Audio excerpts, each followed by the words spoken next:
Sa Saskatchewan, nagluluksa ang komunidad sa pagpanaw ng Pilipinong si John Paul Salazar noong June 29 matapos ang isang e-scooter accident. Hindi ko pa talaga alam po kung anong gagawin. Lubos na nagluluksa ngayon ang 5 buwang buntis na byuda ni John Paul na si Milky.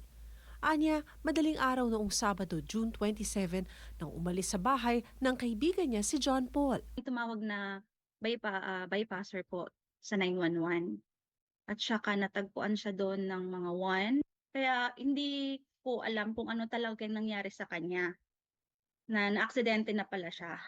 Ani Milky, alas 9 ng umaga na raw nang makontak siya ng pulis. Sinundo po ako ng pulis dito sa apartment namin. And then, yun na po, past 9 na po ako nakarating sa hospital. Doon ko po nalaman na unconscious na siya. Pagdating daw ng ospital, wala ang telepono at wallet ni John Paul. Wala rin daw ang e-scooter na gamit niya. Ani Milky, Saskatchewan Police na raw ang nakatiyak ng identity ng asawa sa pamamagitan ng biometrics.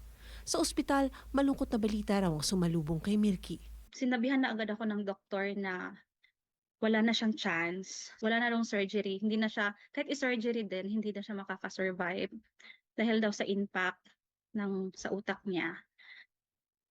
Ani Milky, maliban sa natamong head injury, wala raw sugat o galo si John Paul. Sa pahayag ng Saskatchewan Police sa Omni News, patuloy pa rin daw ang kanilang investigasyon sa insidente. Ang pagkawala ni John Paul, ramdam din daw ng mga Pilipino sa lugar, lalo't aktibo raw ang yumaong asawa sa komunidad. Siya yung joy of the crowd ng lahat. Sa lahat ng friends namin, sa friends niya, kahit sa work niya, napakapalakaibigan na tao. Tsaka parang makikita mo na walang, alam mo yung makausap mo lang siya, parang ang saya-saya. October 2025, nang lumipat sa Saskatchewan mula Ontario ang mag-asawa, nang makakuha ng full-time na trabaho si John Paul sa isang milling facility. Pangarap daw nilang mag-asawang makapag-apply ng permanent residency sa Canada ngayong taon at madala sa bansa ang 2 anak na naiwan sa Pilipinas. Kaya ngayon, nahihirapan ako kasi ako lang mag-isa kasi dito eh. So wala yung kids namin nandun sa Pinas. Kung hindi ako mag-work, paano ako makakagain ng hours para sa maternity leave ko? Sa ngayon, isang fundraiser ang sinimula ng komunidad suporta sa funeral expenses ni John Paul at tulong na rin kay Milky at sa kanyang mga anak.